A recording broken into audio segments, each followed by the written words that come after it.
All right, well, joining us now here on Faithwire.com is CBN Senior International Correspondent George Thomas. And George, we're just reacting to this disturbing video we saw coming out of India that you posted earlier today, where we see hundreds, maybe even thousands of Bibles just being stacked up and burned.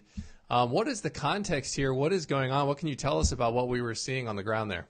Yeah, well, according to the folks at International Christian Concern, this happened last year just outside of the city of Hyderabad in central North India. And the understanding that we have is that folks were going out, handing out copies of the Bible.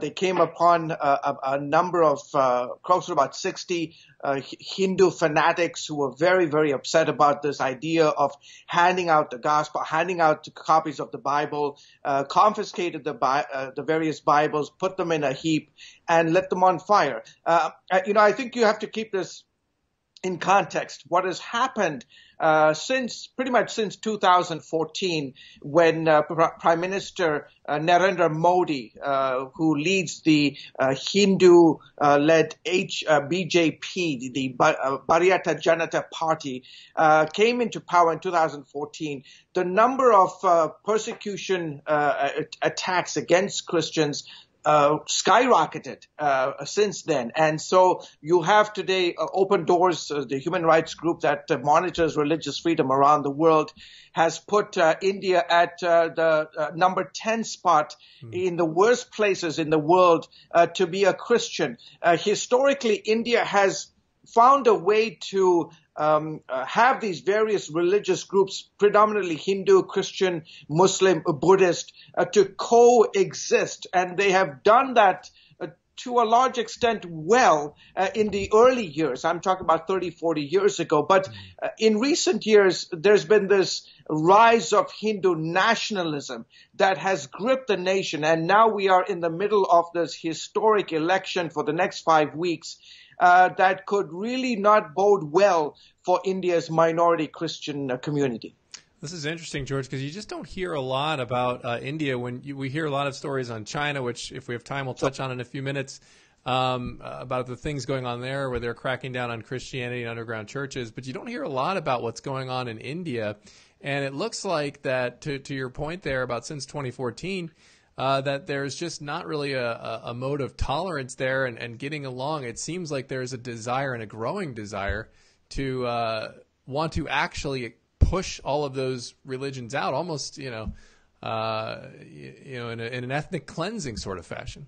Yeah, well, I wouldn't use the word ethnic cleansing because that carries quite a bit of international political weight, right, so to speak. But yes, there is. In fact, just this week, at the start of India's historic elections, a major leader in the BJP party made the following comment, and I'm paraphrasing. He said that we are going to get rid of all the foreign infiltrators, those who don't belong to Buddhism, Sikhism, Hinduism. Everyone else will be removed from the country.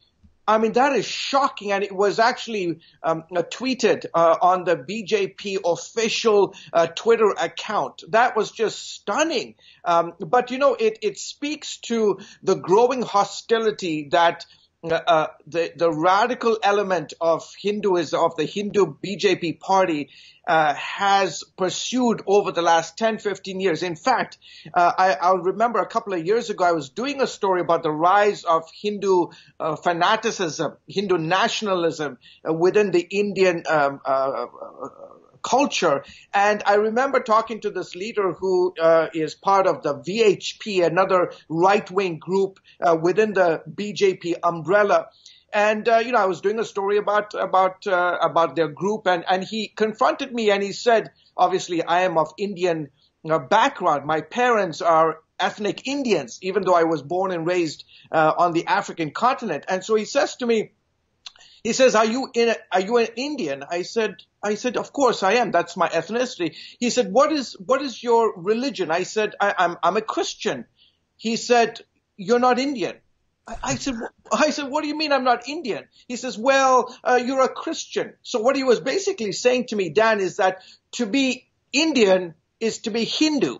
And this concept is pervasive across the country and very, very alarming because remember, India is a multicultural country. Its constitution allows for freedom of religion, freedom from religion, and everybody has that right. But there is this segment within the strain within the Hindu BJP party that wants to push the envelope when it comes to who is labeled, who is called an Indian, and what does it mean to be an Indian?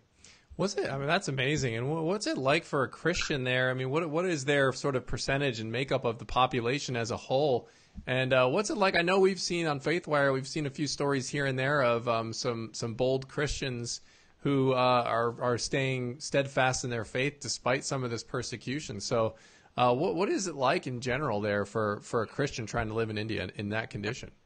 There's that old phrase in Christendom that the blood of the martyrs is the seedbed of the church. Whenever there's persecution anywhere in the world and the church is under fire, the church is in the crosshairs, historically the evidence has shown that the church explodes. It grows. It gets deeper in its faith, and they become more enthusiastic about sharing the gospel. And that is clearly the case today in India. From the remote hill tribe locations of India to the booming metropolitan cities of Bangalore, Hyderabad, New Delhi, Christians are actively sharing their faith in the face of an onslaught of persecution, and nothing is stopping them from doing so.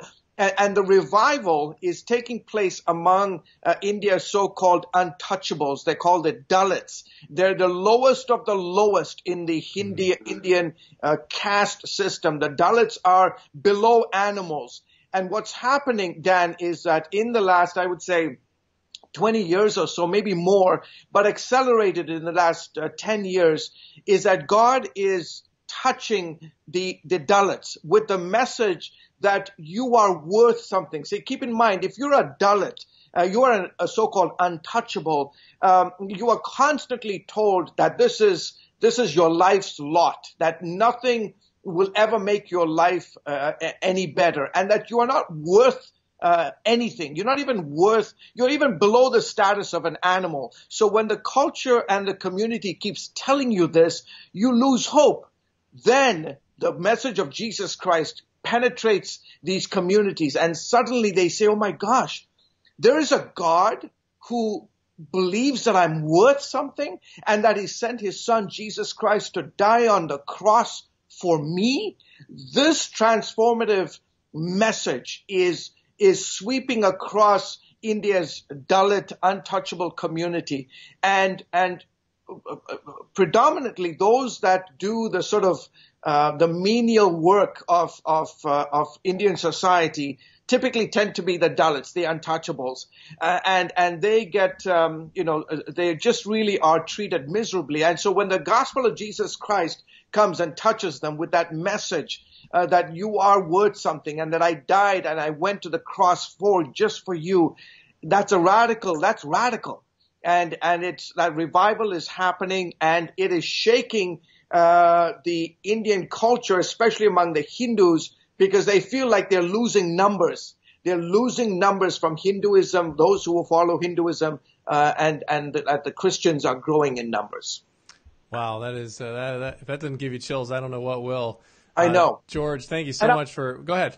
I was just going to say one thing is that just like in China, Indians, the Hindu right likes to look at Christianity as a Western religion, that it's an import from the West, and that Christianity does not necessarily belong in India. And so that, coupled with the rising nationalism and this fervency within the fanatic arm side of the BJP, and you have pretty much an apocalyptic cocktail. That is amazing stuff, and we need to be praying for our brothers and sisters in Christ over there, and Indian for his word to just keep on spreading, like George was describing there. And George, thanks for joining us here for a few minutes to help give us some context as to what's going on there and to, giving us sort of some understanding so we know how to pray for them over there who are experiencing that intense persecution and that difficult, trying sort of circumstance. So, George Thomas, CBN, thanks so much for stopping by for a few minutes. Appreciate it. Thank you, Dan.